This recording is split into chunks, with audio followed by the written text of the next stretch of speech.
Survey work recently completed by the New South Wales Brain Injury Rehabilitation Directorate, and in the interests of full disclosure, Brain Injury Australia has long served as the consumer representative on the Directorate Executive. The Directorate found over half of both adults and children exited rehabilitation following a severe traumatic brain injury with some manner of challenging behaviours, sometimes called behaviours of concern, spanning hair trigger irritability to physical aggression to sexual disinhibition. The survey found the more severe the injury, the more severe the behaviours, and they can be incredibly costly to manage, and unchecked, they can worsen with time. It's not an irregular occurrence that Brain Injury Australia receives a call more fit for an emergency service, where challenging behaviours have become life-threatening to self, to others. Jack or Jill is taking apart their room, their house, or the caller.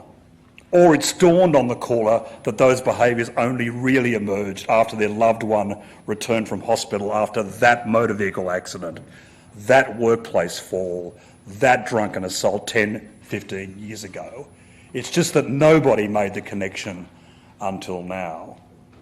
I'm really pleased that neuropsychiatrist Peter Schofield, a conjoint professor in the schools of both medicine and public health and in psychology at the University of Newcastle, has devoted considerable time, thought and energy to prepare a keynote address on this subject. He will then facilitate a panel discussion on neurobehaviour. Please welcome Peter.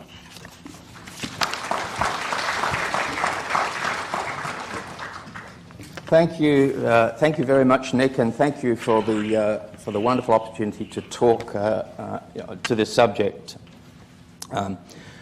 I am, by way of being a behavioural neurologist with training in epidemiology, and about 20 years ago, in the course of setting up a neuropsychiatry service, I was asked to see a couple of individuals who had had a traumatic brain injury and who were having issues with the criminal justice system, having to go to court. And I was asked to make some comment about the relationship between the traumatic brain injury and their offending behaviour. And it's by no means a simple question or issue to address. And it got me very interested in this as an issue, leading me to start doing research in collaboration with a colleague, Tony Butler, who you'll meet later. So it's a great pleasure to be able to talk about this issue to this forum. It's a very important one. So this is an overview of what we're going to talk about. I'm going to begin with some general background, the important issue of definitions, and I want to share with you some of the really substantial methodological challenges that we have to confront when trying to understand how traumatic brain injury and the criminal justice system interact. And I have to say that my focus is really going to be on the criminal justice system and violence in that context, leaving matters of violence within the community where they don't interact with the criminal justice system to discussion later. I'm going to talk a bit about risk factors, implications, and then wrap up with some conclusions. So this is a bit of a mantra, I think, of many people who've got to this podium, that traumatic brain injury, enormously heterogeneous, with a great spectrum of severity, very important in the design of studies and their interpretation. There is a very complex biology with possibility for both diffuse and focal damage, acute, subacute and chronic effects, and there are numerous potential complications, neuropsychiatric problems, behavioural problems. And indeed, traumatic brain injury is often accompanied by other injury, and that's something that will emerge as potentially important later. So in terms of definitions, one could talk at some length about this, but we've got violence and aggression, and really they're two very similar constructs. Violence we can consider as a physical force with intent to injury, and how much intent could be a matter of some discussion. Aggression essentially is a feeling of violence, angry feelings, agitation possibly, and again that overlaps with notions of agitation. Violence and aggression can be measured in all sorts of different ways. Self-report, informant report. Clinicians can use scales to document it. And within the courts and the criminal justice system, there are assigned charges with numbers and labels attached to them. So there is something rather objective about the designation of violence within the criminal justice system. And when we're thinking about violence, we can think about sort of threshold levels. What act reaches the threshold to be calling it violent? You know, if you push someone, is that a violent act? If you punch someone, is that violent, or do you have to punch them and hurt them? So where you set the threshold could be very important in terms of looking at associations. So as I mentioned, my focus here is going to be really essentially on violence as recorded by the criminal justice system. Now, the typology of violence and aggression can be very complex, but broadly speaking, there is a consensus that we can consider two broad types of aggression. There is the sort of predatory planned aggression that we think of in terms of psychopaths in films, in real life, who are really not particularly emotionally engaged. In fact, they can be cold and calculating. By contrast, the other main broad category is impulsive or reactive aggression, where there's a lot of emotion, often triggered by some sort of provocation. And within this category, it's recognised that there is individuals who have a kind of an explosion of aggression without so much obvious provocation, usually considered as part of this impulsive reactive aggression, possibly with different neurobiology. And broadly speaking, the aggression, the violence that's displayed by individuals with a traumatic brain injury is of the impulsive reactive kind. Now, before beginning to discuss some of the studies, I just wanted to draw attention to the fact that if we're looking at prisoner populations, around about half of them will have had violence as their most serious offence, leading them to be incarcerated. So while some of the studies that I'm going to talk about may not necessarily have focused on violence per se, given the high rates of violence within prisoners as a group, one can draw some sorts of conclusions from studies, tentative albeit, where violence was not specifically focused upon.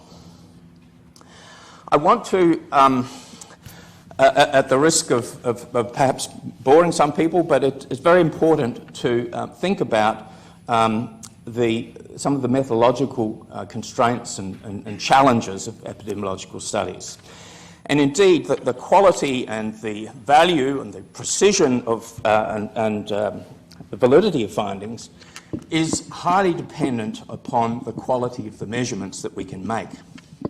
So what biases may be present. So in respect of traumatic brain injury, for example, we know that much traumatic brain injury goes unreported, particularly very mild concussions. People may not choose to seek assessments.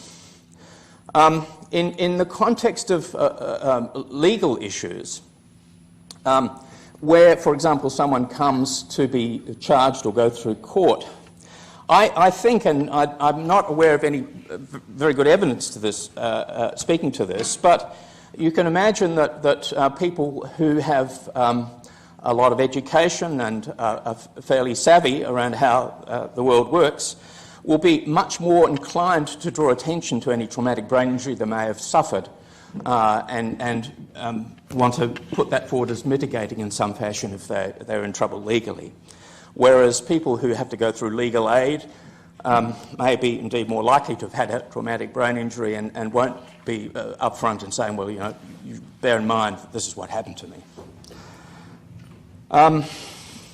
Another potential problem with record linkage, this is where we're drawing on data from hospital records, is that it can be quite difficult to obtain good measures of severity of traumatic brain injury from the sorts of records that are available. And this can be quite important in interpretation of studies. Coming back to the socio-economic biases, I think you would perhaps agree with me that if you have a very good lawyer, not that I've ever been in the case of needing such a person for myself, but having very good representation may change an outcome and therefore may change whether someone has an offence against them therefore in data that is used for studies. So it's entirely possible that there may be instances of traumatic brain injury associated with violence in higher socioeconomic individuals that is relatively underreported. So I want to start with this kind of very simple schema, boiled down to the bare essentials. And at the top here, we know that both genes and early life experiences are important in personality development and traits. And there's very good evidence from a whole lot of literature that these are important in terms of the development of impulsive or aggressive, behaviourally dysregulated behaviour. So here we have a scenario where we consider that someone has offended and they've had a traumatic brain injury, and this schema is pointing the arrow here, saying the traumatic brain injury has contributed to an impulsive, aggressive behavioural phenotype, and therefore can, in some sense, be regarded as having some potentially causal role in the offending. Very, very simple notion, and we're going to elaborate on this. So here's an alternative scenario. We know that people who are impulsive and aggressive, they do risky things, and they may, because of their impulsive behaviour, both have offended, and on the other hand, they may have got a head injury. And it may have been a trivial head injury. And so one can't, in that circumstance, make the claim that the traumatic brain injury was, in some sense, causally related to the violent offending. So this is the basic issue. I mean, there are sort of variations on this theme, and trying to tease out at a population level which of these particular scenarios is dominant is not straightforward. Now, of course, we talked about impulsive aggression having a role in head injury, but of course a lot of head injury is just bad luck, accidents and whatnot. And it's fair to say, I mean, the literature is very strong that there is a bi-directional association between traumatic brain injury and impulsive aggression. So traumatic brain injury is not good for your behavioural regulation. So we're talking a sort of population level here. Now, of course, to add a little bit of complexity here, there are many biological contributing and moderating factors, psychiatric illness, substance abuse, there are situational triggers that may alter the threshold for a trave, some level of impulsive aggression, triggering a violent offending act. We can measure traumatic brain injury, we can measure violent offending. To some extent, we can measure biological contributing factors, moderating factors. And we can inquire about early life. But what's done sometimes in the literature is to, in studies, compare individuals against their sibling who will share some proportion, 50%, if they're just a non-twin sibling, and early life exposure. So to give some sort of proxy for early life exposure in trying to tease out some of these relationships. So now let's just move to the discussion of the criminal justice system and TBI. So we know that a history of traumatic brain injury is extremely common in prisoner offender populations. In meta-analyses, depending on the definition of traumatic brain injury, if one uses loss of consciousness, then around about 60% of prisoners will have reported that degree of traumatic brain injury in their lifetime. Now, when we started our work in the early 2000s, the sorts of rates of traumatic brain injury reported in the general population were generally less than 10%, Of course, we've had a public personal communication from John Corrigan yesterday attesting to substantially higher levels of prevalence of traumatic brain injury. 42%, I think, was the figure that he quoted. Now, we know, and this is further background, that the risk factors for offending violence and those for traumatic brain injury overlap very considerably. It's relevant to consider this issue of matching when trying to untangle this offending TBI association conundrum. And I want to just make mention of one of the studies that we published. This was a study that we published in 2011.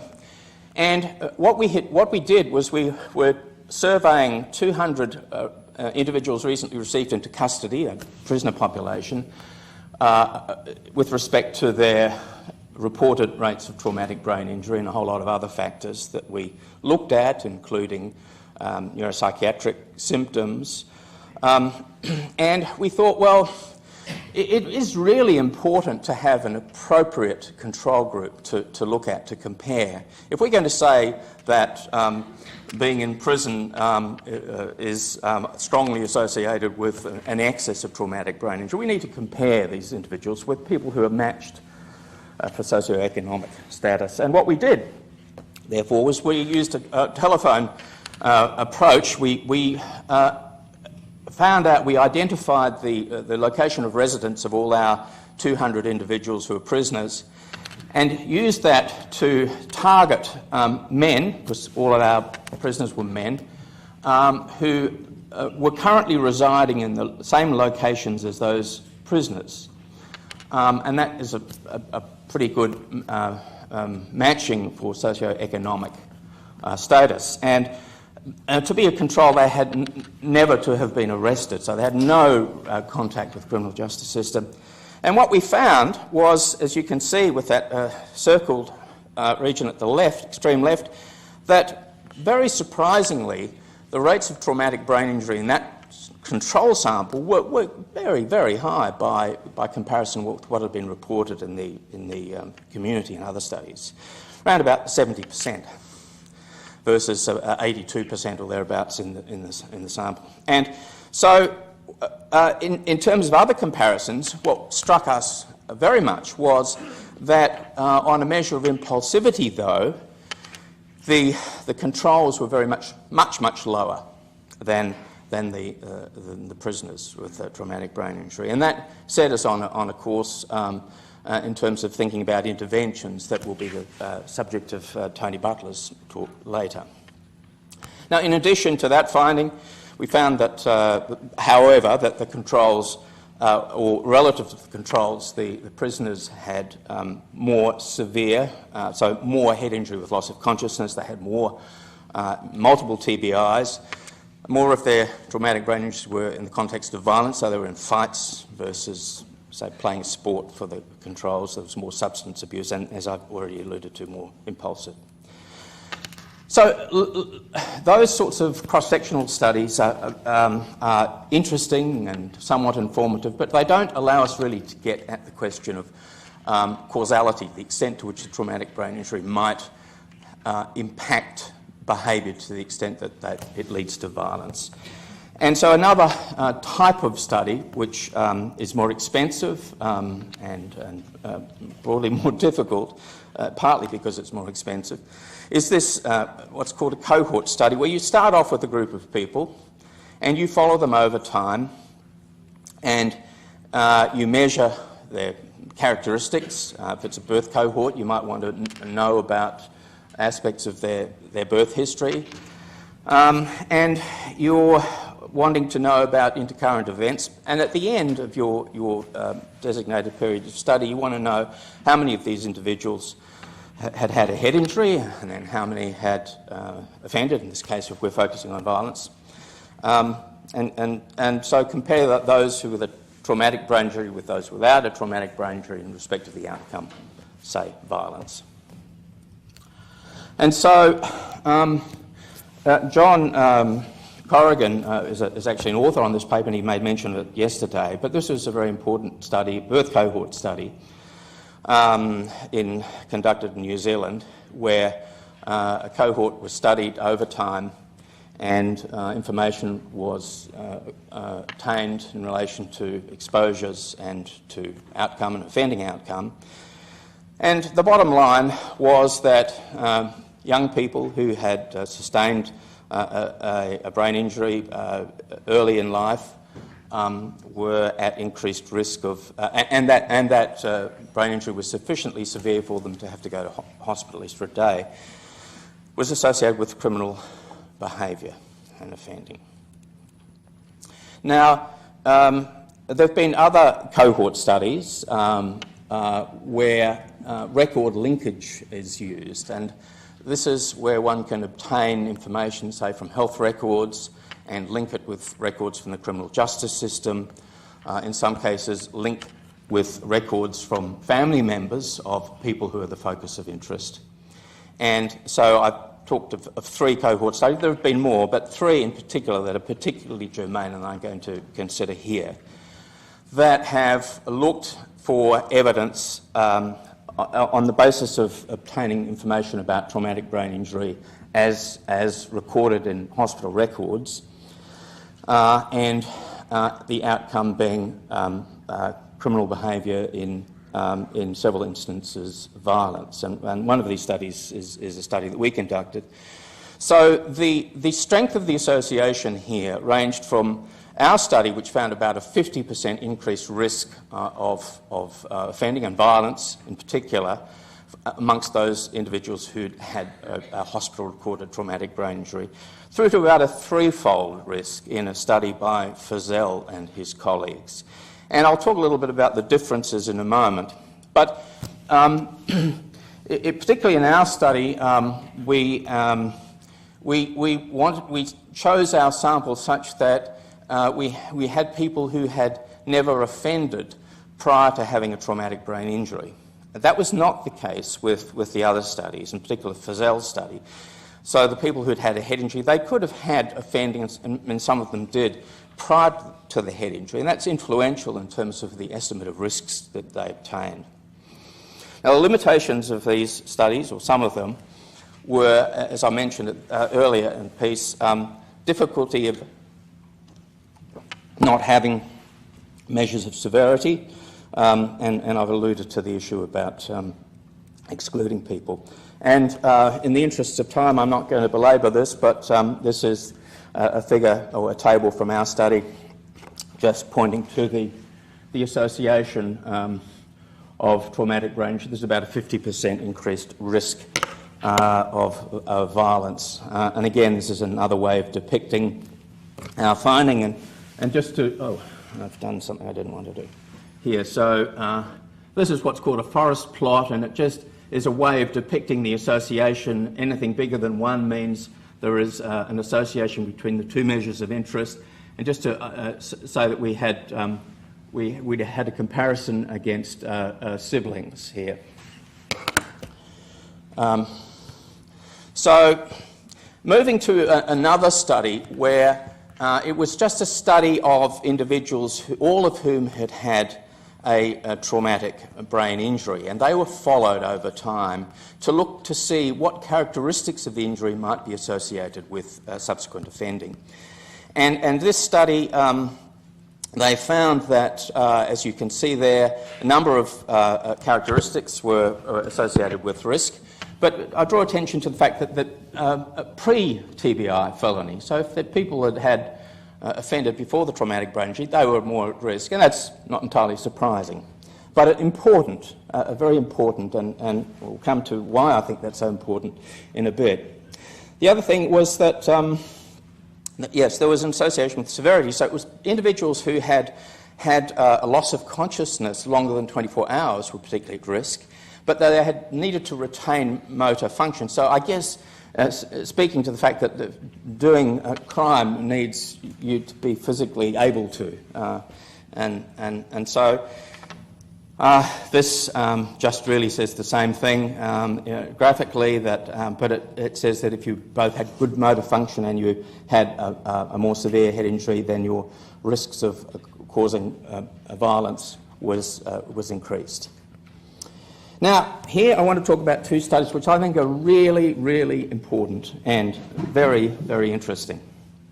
So, in the studies that we did and the other studies that I grouped with our studies, we were comparing individuals who had a head injury with people who had not had a head injury, but we didn't know anything much else about them. They needed not to have had a head injury. So there have been two recent studies where the investigators have chosen as a comparison cohort, one of two comparison cohorts, individuals who've come to hospital with some kind of an injury, not a traumatic brain injury. So really, these studies have three groups. They have controls with no injury, they have controls with a non-traumatic brain injury, and then they have the traumatic brain injury controls. And very interestingly and very importantly, they have, and this was one, the smaller of the two, shown that when you compare the head-injured group with the injured group, there is no associated increase in risk of offending or violent offending in the head-injured group. Very interesting finding. And here's the other study, somewhat larger study. I should say, just going back to that previous study, the traumatic brain injury in this particular study was mild traumatic brain injury. In this study, there was a full spectrum of severity. And again, three groups, the controls, no known recorded injury, the other orthopaedic or non-head injury, and then the head injured. And again, I've circled the particularly important key finding is that there's really no difference. And in fact, if you look at those adjusted risk estimates, they're not statistically different, but the point estimate of risk associated with a non-TBI injury is even a little higher than the TBI group. So what is going on? Now, I just want you to remember that in an earlier slide we talked about the study where you had people with all of whom had head injury, and we found that the people with more severe head injury were more likely to offend. What we have here in this study is we've got a cohort of people. In this study, we've got a bunch of people who've got head injuries of all severity, including more severe. So by rights, they've had not only injury, but they've had head injury, and some of them had severe head injury. And even more, some of these people with a head injury had previously offended, so they hadn't excluded previous offenders. So they've got a lot of reason to be offending. Yet they didn't offend more than the controls who had an injury. So what are the possibilities? Well, one interpretation is to say, well, people who come to hospital having had an injury, they've done things, they've got a lifestyle, they're impulsive, perhaps they drink more than others, and therefore, in many ways, they may be similar in their basic traits as people who've had a head injury, but they haven't had a head injury. So that's one interpretation. I appeal to the literature of the characteristics of people who attend hospital. So it's to say that that interpretation is saying before the injury, the head-injured group and the non-head-injured group were possibly very similar. Another way to think about it is, well, maybe the injuries are in some way quite similar. They've both had some sort of injury. Maybe it's injury per se that is relevant, not whether it's a traumatic brain injury or a non-traumatic brain injury.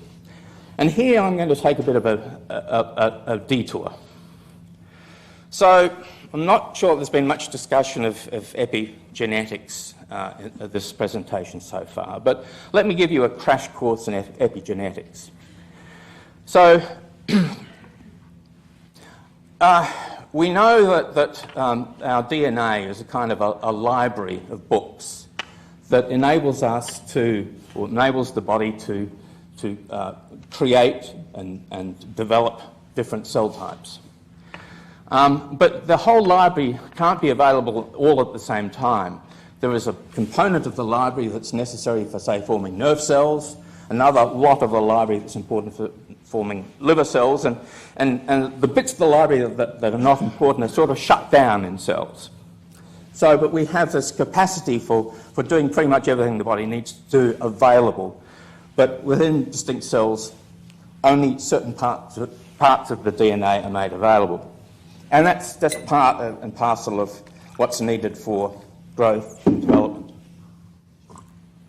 But what we know now, and this is an extraordinarily hot area, is that life events can actually engage with the machinery that shuts down parts of the genome in ways that potentially influence behaviour.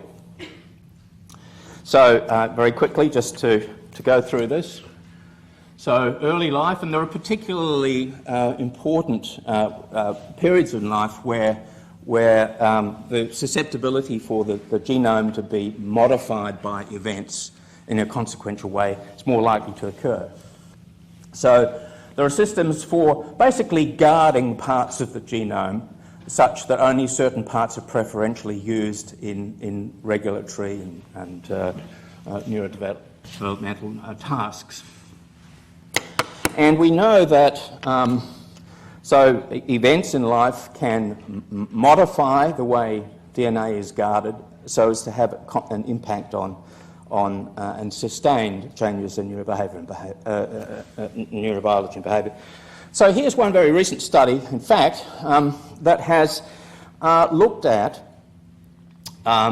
changes that one can pick up that attest to a difference in the way DNA is guarded as a consequence of exposure, traumatic stress. This was a study of soldiers.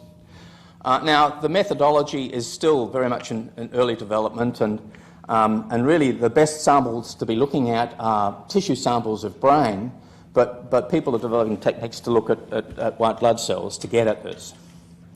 So there is a growing literature looking at epigenetic changes following traumatic brain injury, and I think this is a very exciting area. And it makes me speculate, wonder, is it epigenetic changes that are occurring as a consequence of brain injury that we can think of as perhaps explaining this surprising finding, and also potentially explaining why some of the data that John Corrigan was talking about yesterday, that people with mild traumatic brain injury who, we think probably haven't necessarily sustained much structural change, but are nevertheless having consequences of their traumatic brain injury over time. So that's my little detour. I'm going to come back to the main thrust. So here is another interesting way of looking at traumatic brain injury and violence. And this was a study that came out of the group that Sina Fazell heads up in Great Britain. So what these very clever investigators did was to look at a large database and ask the question, well, when somebody has committed a violent act, has there anything happened in the week before, the weeks before that might have triggered it? And they were particularly interested in people with schizophrenia and other and bipolar disorder, but they also had controls. And what they showed was that there was an increased risk of violent crime occurring in the week following the various exposures. These are the exposures that they looked at were, traumatic brain injury, which is, what we're thinking about, but other things, self-harm, unintentional injury, parental bereavement. And it was interesting that this increased risk seemed only to hold for about a week or so after the event. And so these authors say these findings suggest that interventions to minimise the risk of violence in individuals who have experienced injuries and substance intoxication should target not just psychiatric patients but also the general population. So I've talked a lot about violence in the criminal justice system. If we just sort of pull back a little bit, the evidence I've shown you may say, well, does he really think that that traumatic brain injury has any role to play in violence? Well, yes. I mean, I think there are abundant studies from the clinical arena that traumatic brain injury is associated with levels of violence, perhaps not in many instances, not at the threshold that attracts the attention of the criminal justice system. And so it's reasonable to ask, what are some of the factors that might mediate the risk? What are the correlates? So we can think about static factors, those things that we can do nothing about, that we can easily measure, demographic factors. We can think about the characteristics of the injury, for example. And then we can think about dynamic factors, things that we might be able to affect that might influence the risk for violence. So thinking about the nature of the injury, a very famous series of studies have come out from Jordan Grafman and his colleagues studying Vietnam veterans, the so-called Vietnam head injury study. And what they have shown in a variety of ways is the importance of the frontal lobe, which I guess we all really recognise that here, but this is just illustrating that. Oh, sorry. This is a peak. The top line of this top line is people who had frontal lobe injury, and these are rates of aggressive or unwanted behaviour. The other lines being non-frontal brain injury and normal controls. And we know from other studies that there are a number of important structures implicated in impulsive aggression. Some of the very important ones are in the region of the frontal lobe, ventromedial and orbitofrontal. So now, what about some of the other sort of comorbidities? Well, we know that traumatic brain injury increases risk for psychiatric illness and possibly substance abuse. And we also know that psychiatric conditions and substance abuse are themselves risk factors for violence, and treatment of those conditions may reduce risk of offending. Here is a study, again in a war context, showing that a combination of pain and psychiatric illness and traumatic brain injury, all in combination, may be very important in leading to violent impulses. So we're thinking about dynamic factors. These are some of the things we can think about: psychiatric problems, environment. You can read that list there, including sleep. There's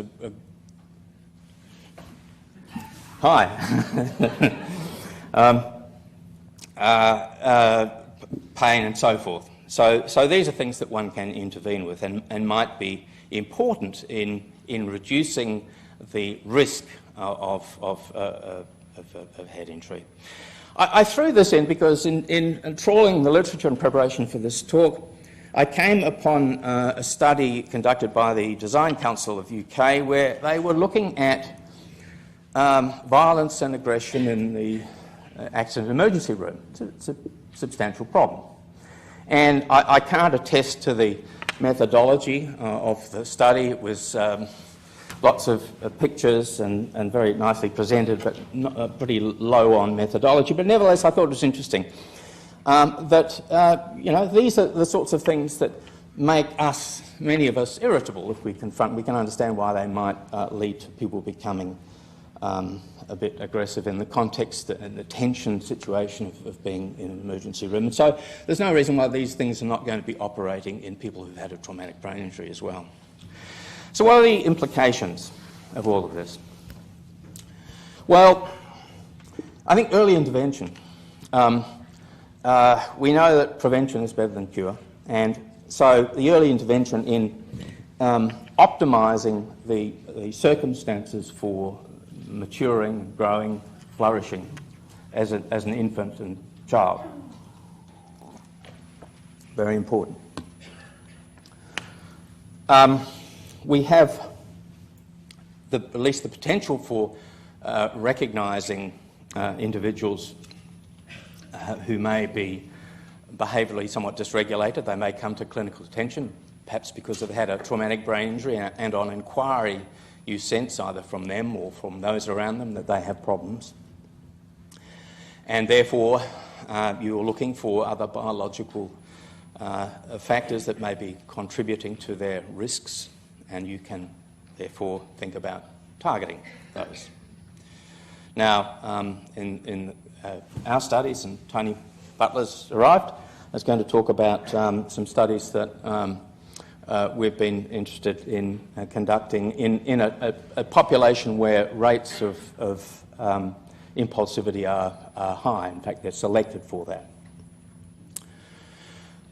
So I'm going to wrap up. And what are my conclusions? And I probably should have more conclusions, but these are my conclusions. So I think there are many factors, and it's complex. And we don't completely understand all of them. We certainly know from a whole slew of studies that frontal lobe damage is very important, and that the comorbidities, psychiatric comorbidities, substance abuse, are important, but not to be underestimated in the criminal justice setting is the fact that people with some level of behavioural dysregulation are more likely to get a head injury, so in a sense they may be getting a double hit. I've flagged what I think is a very interesting area and something to think about as to the possible role of epigenetics that might help us understand some of the little conundrums that I've alluded to here in the head injury data in the criminal justice setting, but also more widely in understanding why what apparently is mild traumatic brain injury may have ongoing consequences. It can be seen as a sort of a problem with the software as distinct from the structure of the brain. And really the big take-home message is that the identification, treatment of individuals who sustain a traumatic brain injury is of any severity is very important, and thinking about them in their wider context, what other problems they have, what their social setting is, and all of that. So thank you very much.